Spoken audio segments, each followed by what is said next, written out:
Jeff muganda wange akazito okutuka okwagala okumuddusa kuba Jeff agenda kudduka n'odduka Canada agenda Canada kuba Kyeyo Sheeba ekimuntu agayo mu gundi yadduka mpaka eyo n'amuwaabira ennyimba zonna muganda wange siinako wadde lwange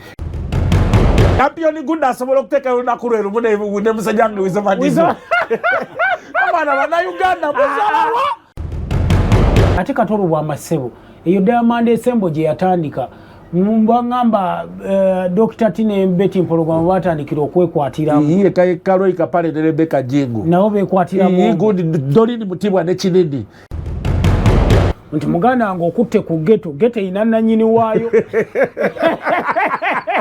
ghetto ya police ghetto inanna nyini waayo police bakabaya bali bahali tetumaje bakabaya buza bucha mani chacha mwawula n'omusajja bucha poita ghetto atandika kama fa batandika ghetto kigambo kyange yasoka tandika kwesiba ku beach ya musajja nze yajja nerinya busabala yesebo akokeka muwaganga alien skin chaino mmanya ghetto inanna nyini waayo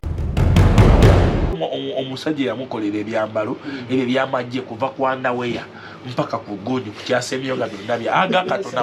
aga katonda mugulu bamugambye owaye kuva mu komunda mpaka ku topu tiwayingira nabagenda okulaba nabo gamajje amajje ekigo watta wewe wacha jamaza bwerere kawboy nga talina kyalina mu mmotoka bwerere bamulese bwerere naye ekirungi kye bakoze bagobyewo abakamera bagobyewo abakamera abamajje embeba zaako ekyo bagobyewo abakamera kawboy bamwambudde naina nga muganda wange ayinambuza Kenzo byamanyi bye bayikoze mu ndongo kyekyo kisasinze okubeera ekibi okimanyi oyo Kenzo yennyini emyaka giri ba Jamal we babeerera abakabi yagenda n'agulirira mama wa Jamal n'amugamba nti nno yogera mbagataliiko nfufu nti Jamal takulabirira sitola abagataliiko ne bagizanya nga Jamal ebiseera bye bebaliko nga bavuganya ba Kenzo n'agenda e Masaka Essenyange n'agamba mama wa Jamal wasuwa nti bugamba abagataliiko nfufu Jamal takulabirira kyekisinga obubi kye yakoze osigera musase mwanga kakati musase mwanga omusajja wange ng'omukubi ennyenyenyo ogenda kudda ku kya big eye kyali mukola nti big mu rating zo show ani yabadde wina ekisookera ddala Simon question nzibu omanyi lwaki nti abantu bano bonna buli omu ali ku stage ye alien skin ali 1 year old mu ndongo Paraso ayimbye ebbanga abadde amaze emyaka 5 nga tagutegeka kivu kitegeeza abawagizi bewadde n'ennyonta kye yasemba otegeka kusoma ekyaddondo twaliyo bana nga ffenna tuli bamawulire ba New Vision kati yawadde ayagala kakasa okitegeera kati ate alien muganda nga atuwuliriza yaliko amasannyalaze essaawa zino ayina abawagizi be by the way alien is a threat to this industry and to the country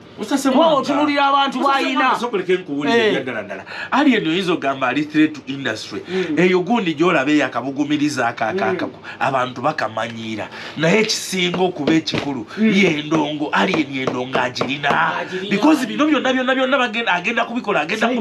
kubikola then what next Simon ekitasa alien ekintu kiri kimu Alien is creative because alien can sit down and come up with a song. Alien yaine nyimba newo uza Simon manyi lockdown na city ya danger newo tunulia katalogo yali nyimba ngama 10 Simon eze nyimba ze bakoze catalog bazirese after a discussion or after a debate nti agenda kuyimba ki he was first to genda no kujja enyimbe ziri already mu studio abalaga nti eno era inapu yange singa mukaba tambala ne muntambala ngenda bakuba zino singa mugezaako byogera ebiziziro zengendo bawa alien first of all ekigeno mufula kuba yimbi betwawoza nti they are usimanya one hit wonders amanya okwewandikira alien is creative alien ayimba ku bintu ebya bulijjo ate amanyine target audience ye nti nyimbira babali bakaluma nyimbira baboda bakwata bakyala otegeera nti already yazudde audience ye amanyi kiki beetaaga agenda kera ku macha akuyimbire byonna mu bikole naye tonzijukiza ki ate agalo mujjukiza lockdown ate waliwo n'omu nze togiyizijukiza musasa mwanga singa mbashiyudi promoter bato ya alien ne palase sobolokola Batu ya alien yakoze ngambye kakati matwala Kyaddondo stage eno ya Ariel eno ya Palaso. Kigenda kuba kizibu mu ng'omanyi lwaki nti olwedde batandise byonoona batandise oteekawo embeera propaganda oba waani nti sho zombi zaabadde ebbala mukati biyinza obutakukolera okitegeera biyinza obutakukolera kati naye before singa bagamba nti tubataddewo bata eno Kyaddondo banange bapomota badde bagagga Alien yabadde n'abantu Simon ayina n'abantu abalinnya taxi okuva ekisolo nga bajja boogera lunyolo na lutolo nga abantu tebabamanyi wallahi baza kufida musite nga boogera olulimi abantu tebalumanyi naye nga akutta omutwalo imagine nze nasanze omusajja kufida omusite nga akutta ekikebe ky'ebinusu by'ebitaano mutwalo ati ng'ayogera lw'ekisolo ayisenzize okulaba Alien skin n'akiwaayo ati ku gate obudde bw'abagala okutereza industry eno baatula kumpi omwezi mulamba ne bapromota bakola federation tekigenda kubononera ne bana abaliyo nti bino byammwe byabadongola abali be twagamba tuterezeza nga twandayita nabanga ne beeyawula ne beeteekako sho. First of all, Simon, n'abatuwuliriza ekyabaddewo, it was a bigger test to the federation. Actually, they underperformed.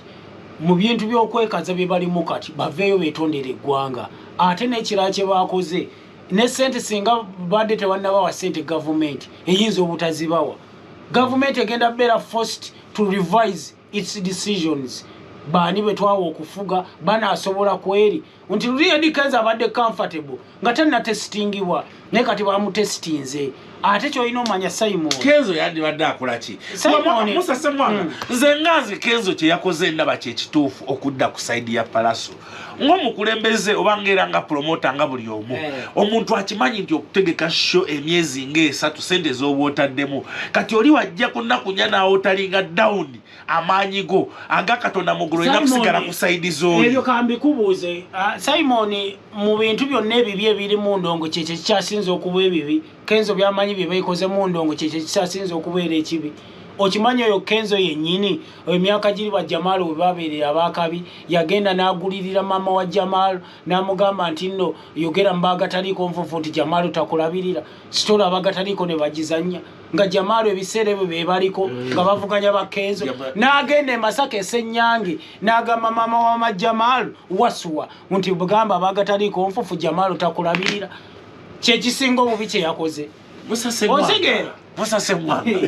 kakati Musa Semwanga omusajja wange ng'omukubi ennyo ogenda kudda ku kya Big Eye kyali mukola nti Big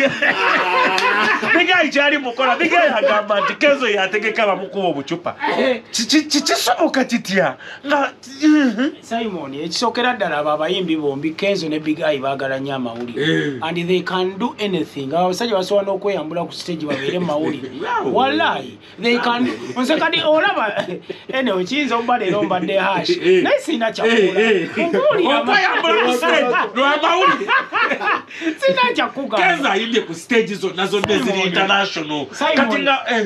kati kanikuzeeyoko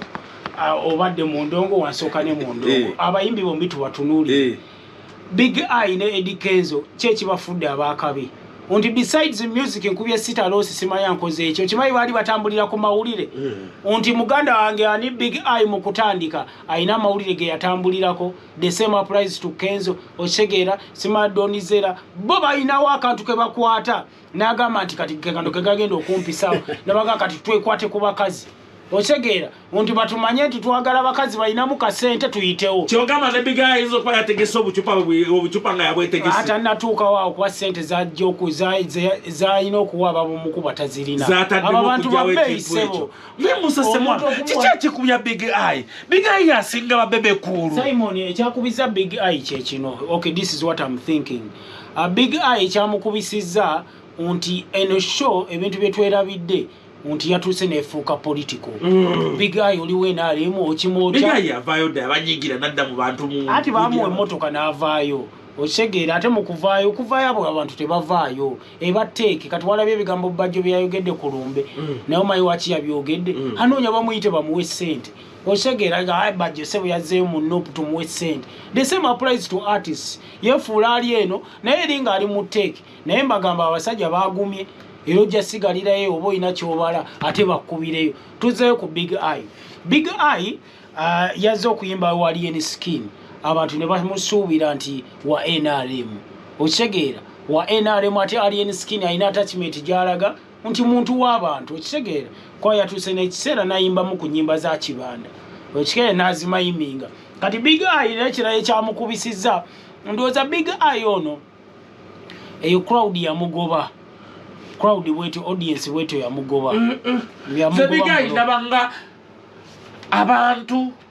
gwe balabanga gwe batizinga obutizinzi because Big Eye wekiba nti weenaalemu yasinga bakusaasira yasinga babebe kulu anti kusaasira teyaze kufidde omusite kati bali mubukubidde era bamulayi nga yesaze ekiteeteeyi kye ekirungi ng'akuba danse wa erugo agamba nti Kenzo yamusetiizi naye nga kikyennyo naye Simon anyway nze abo abantu sibawakanira kuba omuganda wange mulimu ebintu bye tutasobola kuyisa ku mpewo naye abo abantu they can do anything okulaba nti bayitawo ate nina ne feeling nti Big Eye ogamba nti Kenzo yamuye yapangisizza abamukuba obucupa naye anoonya public sympathy okitegeera Big Eye kati so far besides okubeera nti yalina oluyimba lwani azibandi matiri abadde bambi naye asitogolinga connection terwakutte bulungi Gudo terwakutte bulungi tukimanyi bulungi nyene endongo wofuna owekwata woyina okubeera kati Alien Skin palaso wakuba awo woyina okwekwata kati obuzibu Big Eye bwayina weyekutteyo nati wenyenya akasajja tekamuddamu okitegeera kiringa King Saha we yakubanga bebe kulu ng'asirise kati awo oba owoomye oyina kyovula Big Eye olutalo lumumenya ayogera n'ayogera tebamuddamu December prize tumamuli Katumba ne Sheeba kuba Sheeba Newa muli Katumba maje kimusa sako wamukolako interview eri ekawempe metufala lita principal kiri awo ngamba leba nawe tipuleseze zalinya bana Sheeba yetaga kola chima muli Katumba akabadi Sheeba kansesa ne mulume yagenze nakogera naye nasese ebizibu byonna byantukako omugenzi katoli wa maye yantasa omwana oyo Sheeba yalinyisa sukali wa aine bigati byali wakana Simon ekivulu ebirabe tweraide ku kivulu kya Alien Skin muze kinalabye kyawadde hope mbayimbi abamu kati walabye muganda wange kirevaje kyamuwadde hope omayi kintu kyanje kuyimba kukwa umanya abantu abo muga Katonda mugulumiki waini yazze wa palaso ngenkera promoter gwendi naye okera kutimba Mickey Wine ku cricket ovu mulimu abayimbi balinga batano nga bo bakunganyiza abantu ojja kubagwa kirevaje swat 24/7 still alive Simon omewa chinchi gana mama Mickey Wine owokwepichi abakugwa mweyo muli King Michael yagikubye yawo ya gundi Alien Skin nadamu nagamba zezirako cricket ovu tu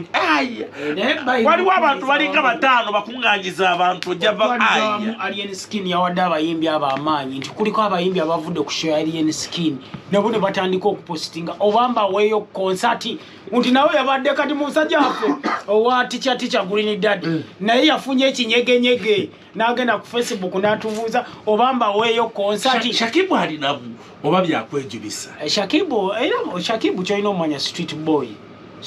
yena buli mbeera aba yeetegese kati ayinza okubaawo yazze nga alinamu dola ze nga bina n'agamba kati bano abageto ayagala mutwalo kugulako mayirungi na binyeebwa bigenda kalya n'amazzi kino ekicupa ekinene kati bayetaaga ssente mmeka okujjaawo naye bangaye tebamuyisiza bulungi egaali yamufukamizamuko dayasi yatambula abyogera dayasi walugembe musajja wange bamukubyemu bamwambudde yazzeeyo waka ng'ali bwereere musajja wange Dax Katero yaza ayambadde ebyamagye emabega muganda wange banoonya engoye nga bazirabako omusajja bwamagye obwo ono tuba masanyu omusajja bamwambudde ne bamugamba owaayo kuba omusajja yamukolera ebyambalo ebyo byamagye kuva ku underwear mpaka ku gundi kukyasemyo nga byonna aga Katonda mugulu bamugambye owaayo kuva mu komunda mpaka ku topu tiwayingira dye nabagenda okulaba nabo gamagye amagye ekigwe watta wewe watta jamaza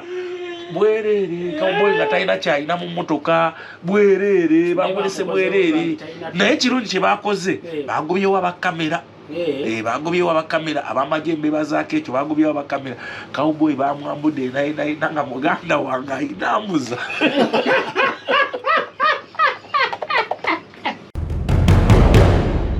Musasemwanga abantu bazerwa alien bazerwa wave then ekirala shozi babutabayo ku lunaku lwe lumu Palaso yandi bafunye alien yandi bafunye ne mwana ibuzo yo nanga bizibu Simon taika wakoze prep managi ku Palaso yandi bafunye omusajja bamutakona shoku nakuoro omusajja wange alien abantu bandize ye bazerwa alien bazerwa wave anti kati Simon ebintu bibiri abantu ekisokera ddala abantu banna Uganda bano bagala nnyo vibe ekivulo kiina vibe n'obeera senga nantume bajja kujja oba wayimbye oba tewayimbye kasa kiba ne vibe champion Gudo asobola okuteeka olunaku lwe lumu ne musajja wange Weasle abana bana Uganda muzalawa Weasle baba muzalawa na serious note abana Uganda muzalawa kati ngosotya Weasle kuleveeyo ko yani omwana sema champion Gudo ne bazabayiza ne bazo omuntu yayambaziza agayi bamuyita Chusinia yayambayiza ali sijibuke chu bamuyita Chusinia yayambaziza alien ne champion Gudo ka champion Gudo kade kanyumye Palaso yanyumye Musa Palaso yanyumye Palaso yakyusize birundi ngebeka waliwo yayambalidde obutala bwa Remba n'amakula najjanga yakaga katona mugulu Palaso yanyumye naye Palaso naye kati n'ekirala Palaso nga bwe mumanyi Palaso kati alowooza asobola Kamiri nze Palaso nga bwe mumanyi kati Simon Maseruka linda wabeereyo olutalo lumu nga obalwana e Rwanda lubeereko ebbaala wano mu Kampala Palaso ajja birangira Kamiri ate nkubye songa toliwo ngamba ki umbadde mu kifo mwe wali ngamba ki oyo Palaso kugume n'emifumbi gyalina kati alowooza asobola Kamiri kyogamba abantu Kamiri bamunyiziza abazze wa Palaso onasi Palaso nga mweteekamu negwe Palaso omumanyi Simon shote bakuba olunaku lumu abantu Palaso yandibafunye olw'ensonga yandifunye abagala music n'abamuwagira n'abanoonya muli wakati omanya akantu ko baposting anti muliwe watufu muliwa abo yandi bafunye since it is a Friday abantu bagala okgenda out ate jukira Republic holiday Heroes Day encha abantu nga tebagenda kola yandi bafunye abantu definitely abazzewa alien skin abazzewa wave ekisokera ddala bintu bibiri ekisooka alien skin yabadde n'abantu be bazze bamulabe konti Katonda nga atwagadde mu kaseera ke twakayimba ne tukola concert kati namujjamu n'abantu abadde bagala okumanya alien skin yani kwekisokera ddala abantu tebamumanyi face n'erinnya tebamumanyi bamuyita Irene abala bamuyita Alan Skin kati nga baagala okumanya yaliwa afaanana ati osegeera nti so byabadde bibiri abamumanyi n'abaagala okumumanya osegeera nekigattamu ne weevu nti muganda wange kino kyekiriko katugende n'ekyo awe njagala Musasemwanga kuba nalabye bannabyabufuzi abaagala okuyiwa ekintu ky'omwana oyo alien skin ayinza kukola atya okwewonya bannabyabufuzi abadongo baweewe abaagala okuyiwa ekintu kye bannakigwanizi bo weebali muganda wange bo weebali era kyalina omumanya he's a threat to some nti muganda wange okutte ku geto ina nanyini waayo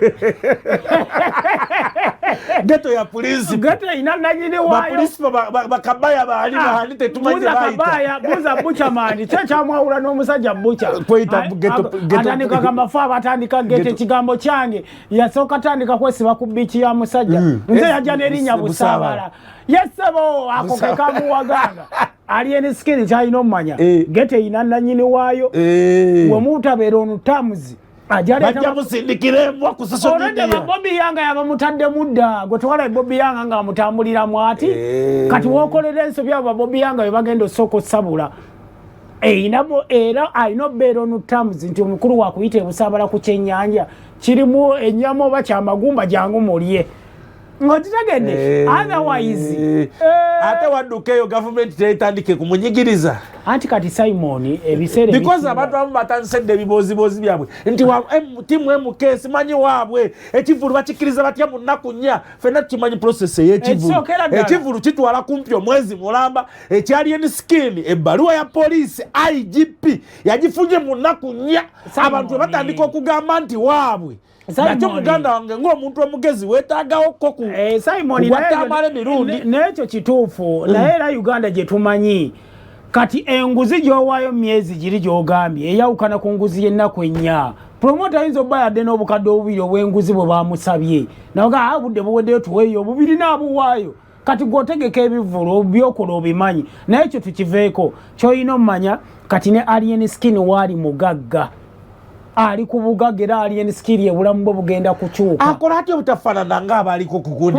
lusuku lwa seminti bagundi ba master palot baani ayinza kunyunyuta ntya embeera eno okusobola okugijjamu akasente akaddala ekisookera ddala because alien skin abantu bamutandise dda nti simanyi atambule motoka teriko number plate simanyi weeri waabwe simanyi ebivulu byabadde bya gondi Simon abantu bannayuganda lwakuba balowooza buli omu bamuyinako obuyinza okitegera buli omu alina engeri gy'ayagala okulivingamu obulamu bwe bannayuganda bajjemu ekyo ekintu ekyokubeera eyo nti lwakuba oyo ali mu ttaala tugenda muwa ekyokukola mu abansalirawo nti musa wakyayambala nnyo essaati za cekiti zammwe nti kati oli wakyavuga emmotoka etaliiko namba plate okola mu trafiki batandika okumuteekateeka ku gundi nti weeri wa gavumenti Simon nze kyemmanyi kiri kimu alien skin ekintu ekimwagazza abantu ye neeyisa ye yenjogera ye kaana akeera ku makya n'agamba ndokose enfuuse musumba nga bamuvaako how can it turn that into money ati money kati olwedde bargaining power ye yeeyongedde alina ki ekyasinze abantu mu Uganda kitegeeza abadde amuyita ku miliyoni 2 kati ali waddembe okusaba ennya yalina amasannyalaze kati ali mu watisizi ezo tetuzimanyi otegeera nti kati sente ze zeeyongedde kati obuzibu obuliwo wazifuna azikozesezza atya naye kati bargaining power ya alien skin uyo agamba agenda na London kati tegeeza ati kati towalabye interview bandi atale yagikoze nga agamba palaso gyagenda sigendayo era nsasidde muganda wange Douglas Lwanga musajja wange Jose Blinks ne Douglas Lwanga kuba kati pressure zigenda bakuba ate nga yeno badde bafuna bagenda okweyiwula naye ekisajja kyataddewo embeera waba paya sagirinnya nze nsigala kya ddondo okitegeera kati alien skin eyembeera yemwagaziza ebyo bizibu agenda kubikola atya alien skin ayina okutomeratomeramuko ku shares zibuki bapromoto ababookings wano teyazze bayasiza obutebe bakozebwe bati how is he going to jump that Simon anti olaba such hurdles in life ze zitufuula abakabi kati alien skin okumalako naye ayina zifeesinga otegeera nti endongo eno eyina akatiba eyina ebintu byolina oyitamu ebikono by'endonga ayina obitomera nti bye bikufuula owakabi okitegeera nti abataabisobola eddogo byonna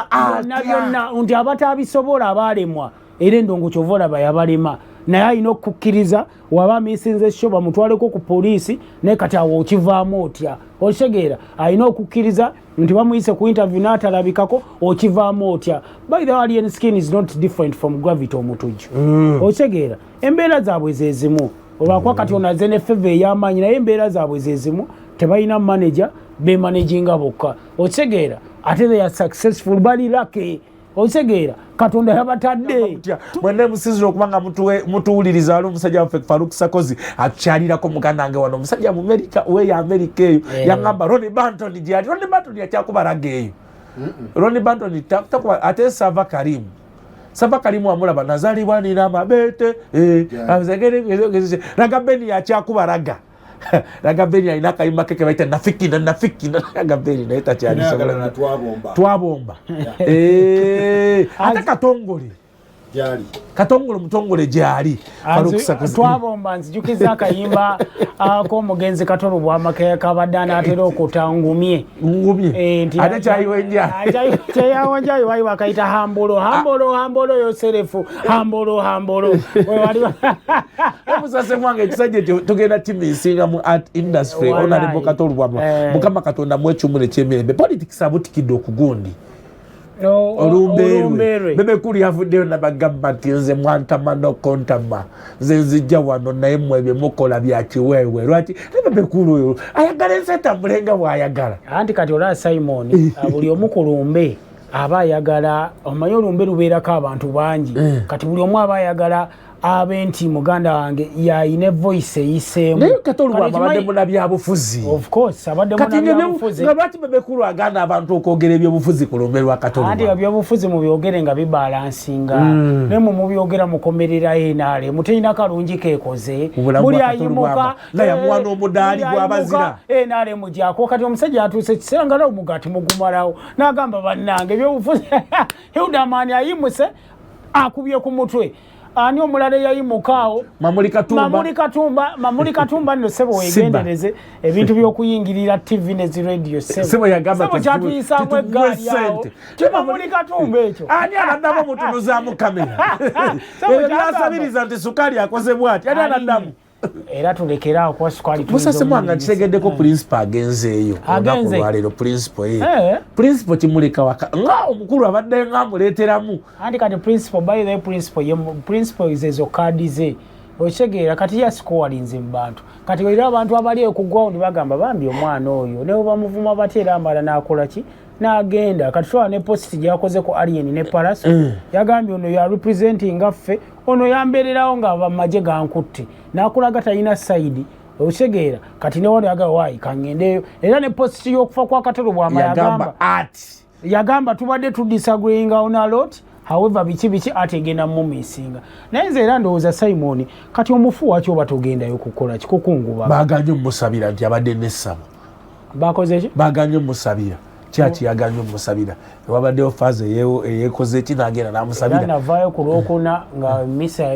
batugamba etandika ku 8 ndaba tetandika jukira baali batugambye nti emisa olutandika nga nammwe mufuna kyemulya ne tubeeraawo ne tukala emimwa ng'emmisa eganye nga sinabitegeera nti baganye okukola ki okumusa yalinawo egundi wali emanju wali mu nsondo olaba egundi eriweeyo akamategulako nabagambye abamu nti bakabikuddemu abaddemu tairos abalala nti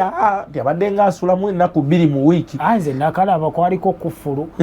kufulu era muganda nakalanga kufulu kweri naye ng'ate misa akyanoonya ekisumuluzo ekiggulawo ninga kati misa akyayagalayo misa kisebo omukulu yayogera lwatu omukulu yayogera lwatu nti njagala nnyo kasuku njagala nnyo misa kira n'omwana oyo misa kinamutadde mu kiraamu oyinza okusanga nga ennyumba eyo so bagiramidde misa ki nga kyeyali anoonyeza akasumuluzo ng'ali anoonya akasumuluzo tya tukoze tutya era natya ne nga akanve wano ng'ebintu tebinna backfire ku lwokusatu ageba mutwala enkozi gye bagenda okuba nga bamuziika enkozi naye okutwalizaamu Katolo bwa buli akwata omuzindala avumulira kyaki lwaki muganye Katolo bwamu omusabira lwaki musalira omusango ebintu ebyo bizibu muganda ebintu ebirimu eddiini bizibu kwa kati n'abaganye basinzidde ku foundation ya ddiini okitegeera nti nammwe abasamize omuntu wabeera devoted to your beliefs temusobola mukkiriza genda mu kyaki mulaga musamize ate waki mumutwala mu kyaki bafiira baveeyo bamuwulingo kikyo kitegeera nti kati kyaki yakikoze according to their beliefs bo batuufu waabwe nti okusinziira ku kino ne bwekiti tekikkirizibwa kiringa busiraamu era naffe muganda kasitobaamu ebyo shiriki bikyeyo ne tukusanga n'eyirizi n'emyokyoyokyo eyo muganda wange era tebakusaalira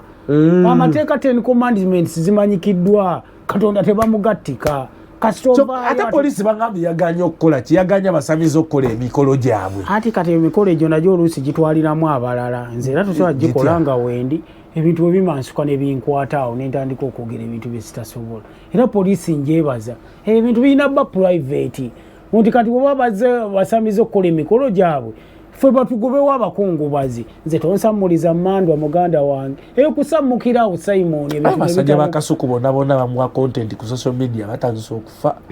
ebyaddala abasajja bamusajja wange batandise okufa tetuseka nti kinayinza very serious isima yakavaawo Katolo wama yakavaawo terubanga lutalo lwa channel lutalo lwa YouTube channel anyway esawa ya fende endala tubuuza kibuuzo kyosaba kyobuuza kyetudampereza message nangamba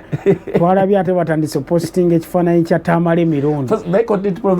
Tamale Mirundi akola ne kasuku nga batandise posting toseka Simon nanesoko wakyo gyeogisekera buuza ekibuuzo bukedde fama omwana kasuku kyobuuza kyetuddamu ebyaddala waliwo oyamu sebo lutalo lwa YouTube channel sebo webale kutuwuliriza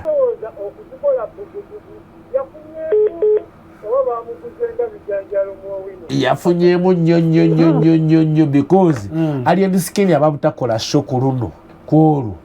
naye nsooka ebyo byonna biri awo nsooka okwebaza eyamuwa ekirowoozo omanyizi entalo zibeerawo oli n'atalowoozaamu business side ekola ssente era yina eyamuwa ekirowoozo sho senga ewedde naye Abitex mugumu naye bandikuteyo akakadde ne bakamuwa naye Abitex nga mumanyi obugumu bwaliko ayinza obutamuwa yadde ebibiri naye yabawa idea yakola sheeyo n'abagamba ne tuteekeyo yeetaaga kusiimibwa oba kasente kateekeddwa okubanga weekali nayogeddeko ne Fred Yiga manager wa palaso musajja mukulu Salongo Siraje yali alien skin tobiteekayo tukole live ng'okola boti ne boti ne bamuwa eddakiika mmeka nga mugambo waayo waliwo ampadde ddiiru muleete sente mangu kitegeeza nti oyo aba yali aleeta 10 kitegeeza miliyoni nga 23 gaaliwo Bless yakomyewo abadde TZ eyo gye yali yagenda in fact olwakomyewo yakoze akayimba ako okwepiica yabadde TZ n'akomawo n'akola hit n'akolerawo hit byogera ku TZ kituufu yabadde TZ n'akomawo mundo n'akola hit n'akola kwepiica bangamba TZ eyo togeza ku makya Katonda n'akuvaamu n'ozanyira ku Saida Karoli Saida Karoli wanchekecha mugenzi gamuzanyira mugenzi ki Katolu wamanekile anti ka obulidde Saida Karoli muganda wange bawulidde batadde obulidde geji ogambe Katolu wamane Abitex abona otebazanya naye Saida Karoli to mutambala nze twagendako naye ho email naye nga nengoye zokka zayambadde zikulagirawo nti ono mukyala simwangu asumagira mu studio weyekanga wagaya amanyo nengamba tamanyi luzungu wa Kiswahili kati sasira semwanga ngamuga mimi kwatugende nga tabitegeera Katolu Abitex amukwata mwatya Abitex ayina akati bukende fama embuti kizi ekibuzo kyembuuza ono Chutikaye musajja musayina organization Chutikaye naye simanyi kikyabawula ne Pretty Girl Chutikaye namusabako lumwe namba ya Pretty Girl yagandiisa baba yagandiisa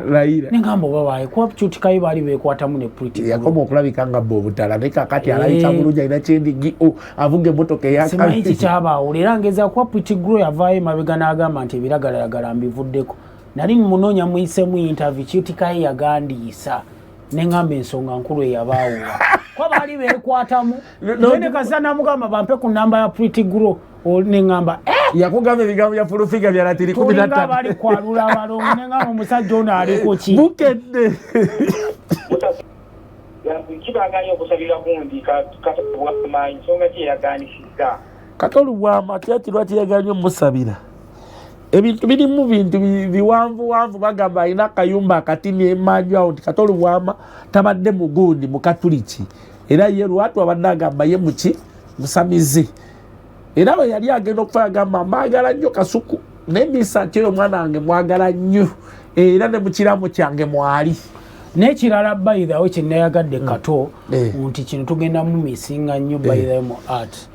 tujja mu misinga olw'ensonga ate engenze buli we yansanga nga tugamba semwanga mweragane ka TV kamwe temulaga mizanyo na nyimba zaffe temuzanya Dimitria kwa yagamba yakuba hit ya Dimitria nakati nalabye ewuwe TV yali yagiza waka uwe wali waka ngataddewo ne kololo wainawo mulongoti gwe studio yali azipanga mazimba waka we bazangira TV kati kyannomya nnyo bambi era onadde njogerako ne muganda waffe Enrico Kabanda y'omu ku badde bamuyisamu anti oluseke abadde azanya naye emizanyo nekyo Katolu Bwama abadde full of art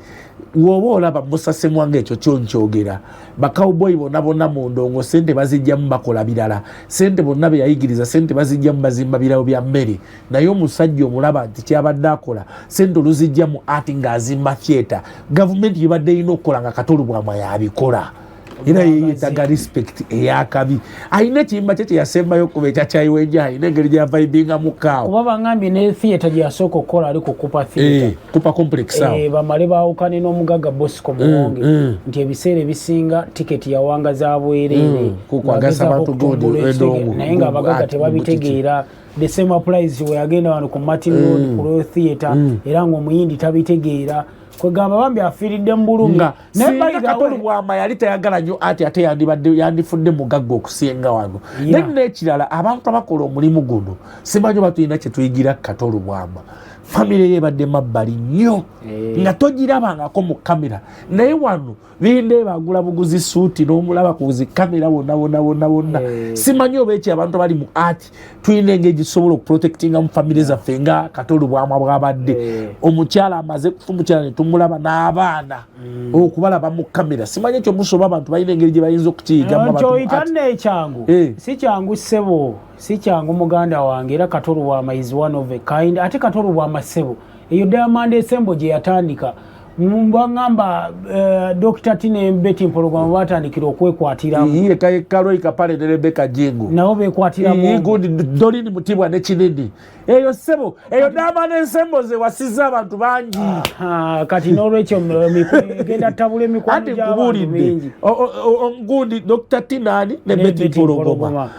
Roika pale ne Rebecca Jingu omukwano gwa Dr. Tine mpologoma gwagwera ku poliisi Bukede fama emuti Badochi manyi sayi Bukede Sebo Sente wezi abasajja bafu ono poyomu kubo promota ab'ekivulu kya Alien abagumusa ekyensobola okugamba sente wezi abasajja bafunye sente kyensobola okugamba sente zowezi bazifunye kubanga bwe banga munda ejjula Freedom City ejjula omutwalo gumu n'ekitundu bonna nga wajjudde jjukira yajjudde to capacity ne bagiggala nga tolina kyakkola kati kitegeeza ogwo gumu ekitundu gwayingi $1,500,000 kati bala n'ebweru mu paakingi wabaddewo abantu nga 3,000 ekyoba olina obbala 3,500 ate nga mulimu abadde basasudde VIP ne balemererwa VIP yakubyeko ne bagiggala mulimu abazengoledi basasudde VIP no kati kyensobola okugamba kitegeeza sente weeziri ate nga expense tewabadde z'amaanyi naali yennyini teyamanya nti kijja bba bwe kityo ate naye kennyini siwa sente nyingi bayetaaga okuwa respect ali mu kulwanira bibye Chief yaganira ennyimba ze zonna zonna respect mbadde mmanyi tugimuwa nti alwanira industry byonna industry agenda kutererera omwo bamutadde ku nninga jefundoza yagala nakudduka genda Canada kuba Kyeyo ekintu kitabuse bakabaka b'endongo we bakugambira nti agenda adduka kitegeeza federation erina engeri gyemutaddeko akati kati wano credit tugiwa federation oba tugiwa pressure eno tugiwa Mamuli Katumba musase mwane federation erina ekintu kyaleese mulo sijizalawa naye sindalaba kye yakoze wallahi okujjako tuyita mu lukuŋŋaana eyaleese Juliana Mulumbe Juliana wali omulabyeko ne t-shirt wuma teyalina t-shirt Juliana wali omulabyeko Mulumbe lw'omuntu yenna naye yazzeewo akatolu bwa makati so federation ayi federation kati yamuwadde invite mpozi made in Sereko yamuyise Jeff muganda wange akazito okutuka okwagala okumuddusa kuba Jeff agenda kudduka ndoza gundi yadduka Canada Sheeba ekimuntu agayo mu gundi yadduka mpaka eyo n'amuwaabira ennyimba zonna muganda wange siinako wadde lwange era gwe Sheeba yologi omulaba naye ali naye eyo mu federation obudde bwawaayo kuwaabira gundi Jeff kumusoza bibye naye Jeff alayika Sheeba yeetamwa Jeff yafisa n'obudde n'ateeka omusajja amufaanana mu vidiyo yankujjukira jai yajja akuba n'ogwa sigala n'amusammula kati endoboozi baalisirisa n'ebigambo byonna ebyali byogerwa mu luyimba olwo nga bagi actinga Sheeba olaba logi yayina eyo n'obwongo bwatuta okuwaayo ninamu feeling Jeff bamanyi ofuluma ne badda ala ninamulabeko mu gavana ekiro Jeff bamuwaabira ewa Sale Sheeba yamuwaabira eyo yonna kati baagala kumusuuza kuba Sheeba w'omulaba n'obusungu bw'alina na buli kimu Jeff alabika ebimu nga yabitwala oyo Jeff balina engeri gye babadde bafuuzamu abaana b'omu ndongo babawa ebiragalalagala babagaana okutambula babagamba gundi akuloga gundi akola kikati yeetadde era ekyamutwakaayo nti aleka musuze over 90 songs oyo mwana talina kwadde omanyiko kintu kimu Jeff ng'ogyeko kuwa nti omwana oyo ageya Jeff wageya naye omwana yamutadde mu kisenge paka kumuddusa kukuba Kyeyo ayina omuyimbi omuwi wa dansolo omuyimbi oyo bambi Katonda yamugerera bubi akamwake tekawunya bulungi kati buli wabasanga mu bbaala Jeff abeera ne pikeewo mu mpale muno kati oli omuyimbi wajja ne bamuwa pika alowooza bamufaako kumba oli abaakola ki ayina message gyakatinga across Jeff